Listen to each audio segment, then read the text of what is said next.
શું નામ તમારું કાકા? ભાણજીભાઈ દામજીભાઈ ગોરેચા, ક્યાંથી આવ્યા છો? રાજકોટ. રાજકોટથી આવ્યા છો? હાજી. કેમ વૃદ્ધાશ્રમ આવવું પડ્યું તમારે? વૃદ્ધાશ્રમ કેમ આવવું પડ્યું? નથી કોઈ સપોર્ટ. લગભગ 1.5 વર્ષથી અહીંયા મંદિર, ઓલા મંદિર, જલારામ મંદિર. 1.5 વર્ષથી ખાલી અલગ અલગ મંદિરોની અંદર દિવસો કાઢ્યા?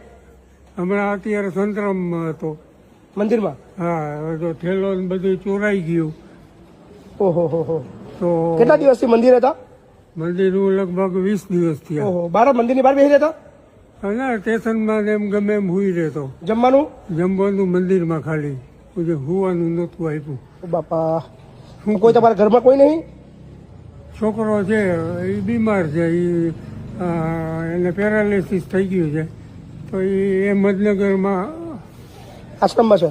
આશ્રમમાં નહીં, હોસ્પિટલ કોઈ ટ્રસ્ટની હોય ને એમાં બીજા ઓળખીતા રખાવી દીધા. બરાબર. બીજું? બીજા છોકરી છે એ મુંબઈ હારે છે. તમારું કોઈ છે નહીં બીજું હવે? બરાબર. બીજા ભાઈઓ છે એ કોઈ આમું જોતું ના ના, કાંઈ વાંધો નહીં બા, અહીં રહો, આરામથી રહો, કોઈ ચિંતા ના કરશો, હા ને? કોઈ ટેન્શન લેશો ને યાર, આરામથી, ક્યાંય જવાની જરૂર નહીં તમારે, બરાબર ને?